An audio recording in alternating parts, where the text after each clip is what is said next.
Hello and welcome to We Need to Talk About HR, a weekly podcast where we explore the forces shaping our roles today, from new technologies, shifting expectations, to tightening budgets. I'm your host, Felix Mitchell. Before we get going, I'd like to thank our sponsors, Instant Impact, for supporting this episode. Instant Impact happens to be my company, and we're making world-class talent acquisition a reality for SMEs by providing a range of embedded talent solutions, from full recruitment outsourcing to workforce planning and other advisory services. If you're in HR and you're overwhelmed with the sheer volume or complexity of recruitment challenge, then please do get in touch. Visit instant-impact.com, where you'll be able to book in a call. Just specify that you've come in through the podcast, and I'll personally jump on a call to talk through your talent acquisition strategy headaches. Now, on with the show. It seems like we're always talking about the increasing complexity of the people function.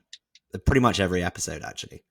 But today's guest comes at HR and people from a bit of a different perspective and a bit of a different background. Adam Hill is VP of People at Obsess, and that's a company looking to reinvent the e-commerce experience. Adam spent most of his career working with VC-backed tech companies in ops roles rather than HR. And that means he's lean, he's scrappy. And today we're going to talk about the strengths of a generalist approach rather than that sort of deep specialism that we so often get into. Adam, welcome to the show. Thanks. Happy to be here, Felix. So I know I did a little bit of an intro there, but can you just chat us through how you ended up in the HR people function?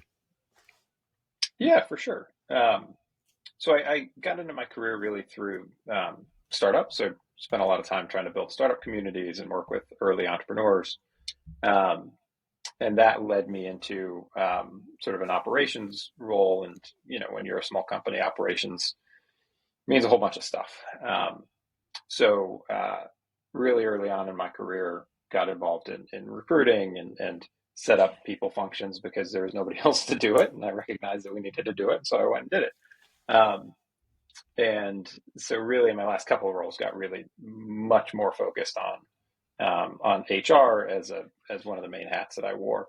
And then, Obsess is my current role, is my first pure focused on HR title. And that's the main hat that I wear. I still touch on some other random stuff as needed, but that's sort of how I got into the people function specifically. Well, welcome to the circus, man. It's a great place to be. Cool. Well, in this role then, so you've been in for a little bit at Obsess. Yeah, almost 3 years. Yeah. How do you feel? You know, you're a generalist, an ops generalist. How do you feel? Do you think that sort of lack of specialist experience or track records held you back at any point? Yes and no. I think I haven't focused on an industry per se, but I focused on a size of growth. So I'm very comfortable stepping in at that, you know, sub 100-person stage and building things. I think I would struggle if I tried to jump into like 1,000-person company and take a really well-defined role where all the other tools and systems already exist. That I've never done. I could probably figure it out, but I don't think I would enjoy it or necessarily do a great job. So it being a generalist has its you know, positives and negatives, but I think in the scope of early stage kind of startup, I think to some extent you kind of have to be a generalist. Mm. Well, it's interesting.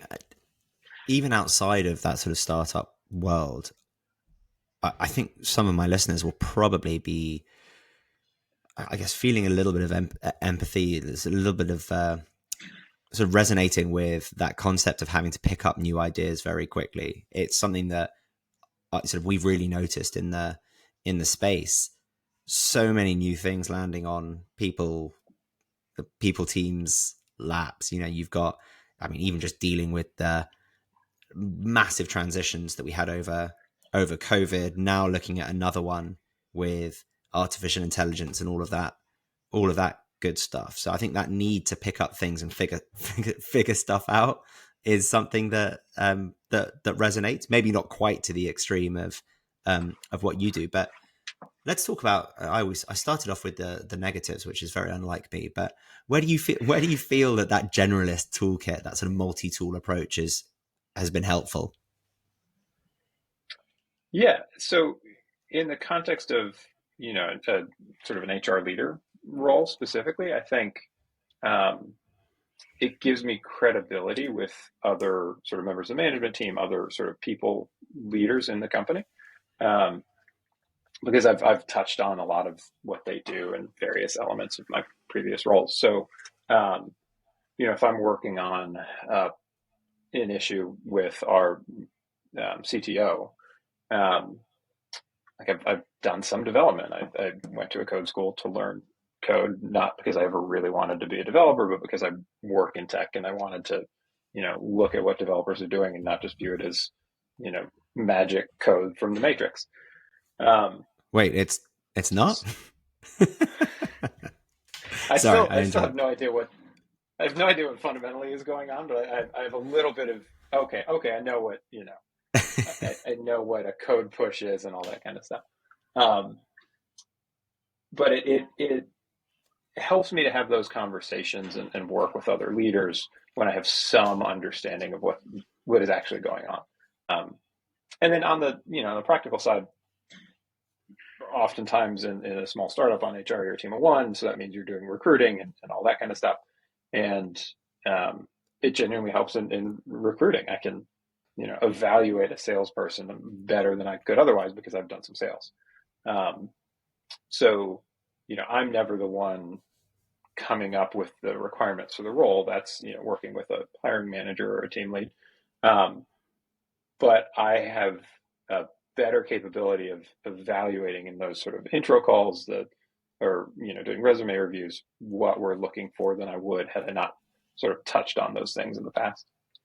It's really interesting, and I think one of the things that I see in the best practitioners, whether that's in the people team or the talent acquisition team, which is, as you know, where my world is, it's a contact sport. And I think the very best practitioners, well, they do it in a different order to how you did it. I think you did it as part of your career. But I think one really big lesson from this is that the best practitioners in any sort of enablement function, to get out from your office to go spend time with the product team, with the sales team, with the tech team, with the rest of the ops team, and really deeply understand what makes the organization work. Because at the end of the day, it makes it much easier to do your job, because at the end of it, really what you're doing is you're providing the people that make all of those teams function. So taking that time out, and time is something that repeatedly comes out.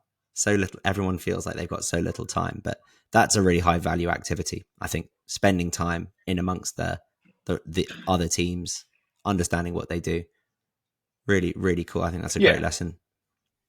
yeah, I think it's critical to being an empathetic people person essentially. And so that's really interesting from a sort of the ops world. I wonder, you've mentioned a couple of times, obviously there's this startup ecosystem that is a little, it's got its quirks. It's just a little, maybe a little different to I don't know, an established professional services business, for example. What do you think the tech world does right and wrong? Or what do you think some of the really good lessons that other people can pull from VC world? Oh, um, what they do right and wrong is a long conversation. Um, I think so. Early stage venture backed startups are sort of inherently risky. Um, a company raises whatever $5 million, $15 million to sort of prove a thing and then sell it to whatever their market is. Um, and I don't know the statistics anymore, but a large percentage of those are going to fail. Um, and so I think people that work in that environment tend to learn a lot really quickly, um, because and I think that's a positive sort of environment for especially early in their career people. because you can step into a role, and then as the company grows, ideally fairly quickly, lots of new sort of requirements pop up, and then you have an opportunity as an early in your career person to jump in and try something new. So I think And that, the so sorry, go ahead. I was gonna say, I mean, maybe a perspective on that you've been in that for a lot of your, maybe the majority of, if not all of your career. I think one of the things that even furthers that, there's that opportunity and expectation to learn things very quickly and make mistakes, but there's also what I've seen, and this particularly, probably the more, I think this is really broad brushstroke, but the more corporate you get, the lower the tolerance is for mistakes. And whether that's a typo in an email or an experiment of a new software rollout, for example, you're trialing it with a small team or something like that. There's often not that culture of you know finding different areas and experimenting and exploring. And I think that's another huge thing we can learn for. I'll tell you, Adam, we had a client, I won't name them, but they were in financial services. Honestly, a typo got escalated to the C-level, a typo in an email. Oof. And it was, or it was sort of two typos in one chain or something like that. And like, I get it, right? Corporate communications is really important, but the, it was internal as well. I think some companies that sort of, they spend so much time double, triple, quadruple checking everything that it slows the pace of progress. And I do think that there's a nice happy medium somewhere towards the VC end of things. Yeah, that certainly wouldn't fly in the startup world. I think you'd be hard pressed to be successful if you're going to be that pedantic. Um, and there's, that has its place. There are certain industries that you just can't just wing it. Mm. And I try to avoid working in those industries, just for all the reasons that you would expect. But I think, yeah, the sort of um, ability to fail, to try new things. In my experience, I don't know necessarily how universal this is, but in my experience, it um, allows you to learn and grow a lot faster, and certainly the company can pivot. Mm. So I've worked with entrepreneurs, not in full-time roles, but as sort of an advisor on the side, where you know whatever their sort of business model they're sort of running towards doesn't work, and they can pivot because it's they're small, and they don't have a bunch of rules and constraints, and that's definitely a positive.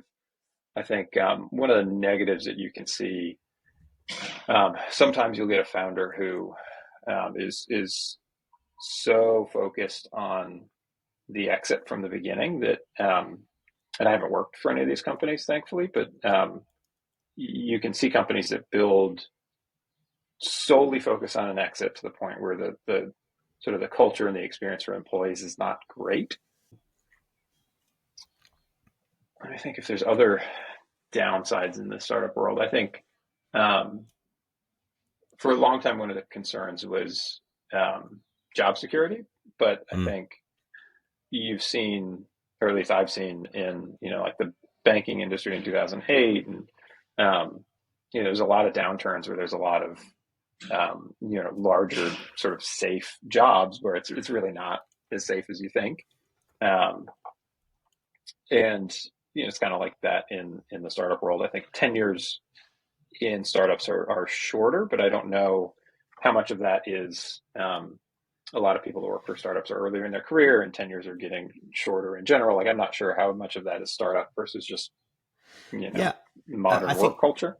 I think my insight on that one, just if it's well, I guess it is relevant. My insight on that one is that I think people tend to stay in roles as long as they're learning and developing. And as much as we would love it within an individual startup, sometimes there's just best will in the world. Sometimes there's just not the right opportunity for someone to progress their career. And I think that one of the things that startup world has got right is to see, I think, people's progression within the broader ecosystem as something that they're really comfortable with, right? So I think most people will be comfortable hiring someone that spent a year and a half, 2 years at an equivalent organization and know that they'll have knowledge that they can bring in. And having a frank conversation around, why did you leave? If they've got an answer, which is, I left, I learned all I could. They weren't growing quickly enough to progress me, or they went a different direction. I think that's absolutely part of a sort of reasonable case to move on. And I think that's really good. And Yeah. I'm a big believer that the movement of people between companies is a sort of more of a value creator in the innovation and sharing of best practice that it encourages than it is a value detractor, because you've lost someone good. And that's actually, whether they're creating value or losing value, I think that's a really often down to the people teams or the talent teams that bring people in to make sure that they're extracting maximum value. And Yeah, I go think I would ahead. agree with that. I think that's a good point. And I tell people all the time that, I care more, maybe not more, I care equally about somebody's long-term career, because, we're a startup. Nobody's going to end their career with, a startup of our size. Like we're not going to grow and become the next Google and people are going to work for us for 30 years. And that's true of the vast majority of startups. And so, I look at when we bring somebody in, I care about their long-term career sort of success. So, and for almost everybody, or basically everybody, that the career is not going to end here. So, when people put in their notice and they're going to something, that they're really excited about, I'm super happy for them. And, managers tend to be more disappointed when their team leaves. But, I typically, I'll do the offboarding conversation, and I'm genuinely curious, and supportive of, where they're going next. So I do think that's important, because, when just sort of recognizing that, especially with younger founders more than experienced founders, is the the thing that they found is their baby, and you want to incentivize people with stock options where they also care about the long-term success of the thing. But good founders recognize that, like, the people that work with them in the context of this company, like, it's not their baby. They don't care about it quite to the extent the founder does, and some founders sort of demand that same amount of reverence for the company, and that typically doesn't work out terribly well. Well, sometimes you end up with a I don't know slightly if I had another point there, but no. Sometimes you end up with a slightly culty startups, or I mean, there are definitely some cultures that are very quirky. I'm not sure if you're familiar with the culture at Salesforce, but I think they've really ingrained that I guess what makes a sort of Salesforce employee. I mean, it works incredibly well for them. Sorry, I obviously don't mean culty Salesforce. Please don't. Please don't care about what I say. But they've got their characters. Is Salesforce a sponsor? Because if they're not, no, not yet. I doubt they will be, but but they are an interesting case study in how to build a really, really unique culture that it sort of pervades all of the different geographies that they're in, all of the acquisitions that they make. But it is a little odd. I think even they'd admit that.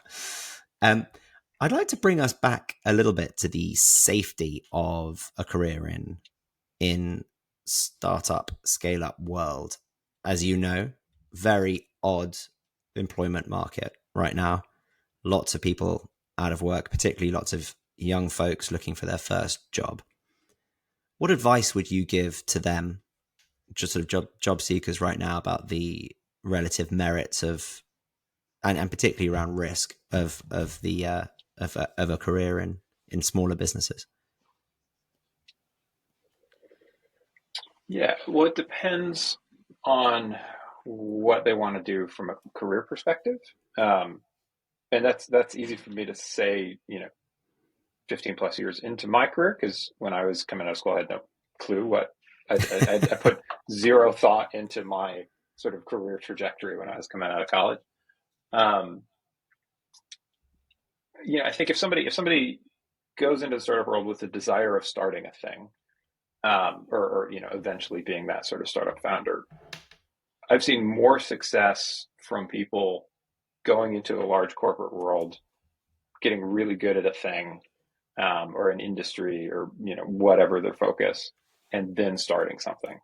Um, the best founders that I've worked with did that. Sort of the veneration of young startup founders that come out of college and start amazing things.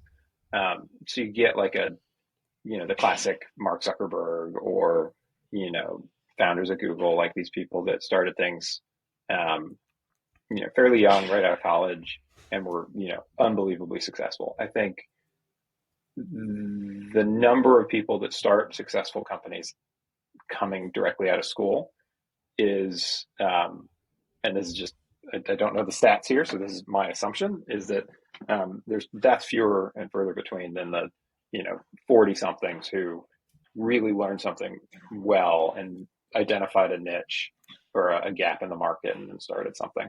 So if the goal as a young person coming out of school, or not coming out of school, but as the goal is to found a thing, especially if it's you want to raise money, do the venture backed startup thing, getting that sort of Mm. larger company experience, I think will be beneficial. The sort of value proposition, I would say, for going directly into the kind of early startup is, I think it's potentially more exciting than working for a large company. I think the risk there is, as the startup is growing, you're going to have a decent amount of opportunity. If the startup is struggling, or if the startup is not growing, there's less opportunity, or there can be less opportunity. Um, and it's really, really, really hard to determine if the startup is going to be growing and successful. So in some sense, you're within the context of that role, your success has a lot to do with the success of the startup. Um, that can be really exciting for some people. Like I derive a lot of value out of having a stake in the thing that I'm building. So I like that about startups, and I have equity in startups that are worth nothing today, um, and that's fine. Like, it's the nature of the sort of industry. But I think if you want that, you know, that job where you're going to do different things over the course of a couple of years and develop really quickly, that'll happen in a startup much faster than it will in a large company. But like larger companies tend to pay more, because they can, versus a startup where a big part of your compensation ideally comes from equity, and that's a lottery ticket essentially. Um, Good advice. Really good advice, Adam. So I know you're relatively new to the space, the function, that is, 3 years, although you were sort of, I suppose, had HR and recruiting specific functions, I guess, activities part yeah, of new to your roles before. new to the title, New to purist but HR. yeah. Okay, new to the title. You and I met at a big HR conference called Transform. Um, I'd love to get your perspective on the function. Have you shaped a sort of an opinion on where, I suppose, people who've been longer in that purist HR role, where they go wrong, some of their blind spots, or maybe some of the things that they could look at doing a little better? That's interesting. So I think when I'm engaged in sort of larger HR groups, um, I struggle to relate when it's HR coming out of a much larger organization, because the focus becomes so niche that, like, I went to a people experience conference here in New York, and everybody there was focused on employee experience, and there were people who led teams of employee experience folks, and they had um, just a whole bunch of really, really specific programming in their companies. And I'm like, that's like 5% of what I do. Um, so I just completely can't relate Um, and they're very, very, very good at what they do. And I couldn't do it because I don't, I don't have the years of experience focused on that one thing. Um, so I have zero advice to give to somebody at that stage. Fundamentally don't understand, what it's like to work that niche in, a 50 plus person HR org and 1,000 plus person organization. Um, on the startup side, one of the sort of differences I've seen, and this comes from working with people who had that large company experience and then are kind of using me as a resource here. Um, I've had conversations with people that coming out of the large organization just fundamentally don't trust HR, because they view HR in one really specific sort of old school way. Um, and I don't view my job or my role in the way that they do coming out of these, large, multinational corporations. Um, like, yes, my job is, everything that you would expect. It's compliance, it's payroll, it's all of the things involved in that. But I view my job very much as like I'm one of the few people whose job it is to make the company a good place for everybody to work. And so I put a lot of time and effort into that. Like, why do people come to work, and what can I do to make it better? Um, and I think the people that I've interacted with in HR that are on that sort of smaller scale, all of them have that same sort of mentality. Um, and when you get, large or sort of corporate, it's so specialized that you have people that has nothing to do with their day to day. So I don't think I haven't seen anybody on the smaller scale side that are, the HR teams one or two or three that have a different mentality than that I would have any advice for. And then the sort of the larger corporate, it's so much harder for me to comment on because I have very, very little experience in it. That is fair enough. Adam, I've got one more question for you, which is: Are you HR people for life, or is this a temporary pit stop on the sort of broader company function road trip? Yeah, I think, I enjoy building things. And for me, that has historically been basically in every role, building the sort of the infrastructure and the people that build the product. So I'm not the product guy. Um, and so I think I will always be in an HR function. The title might change.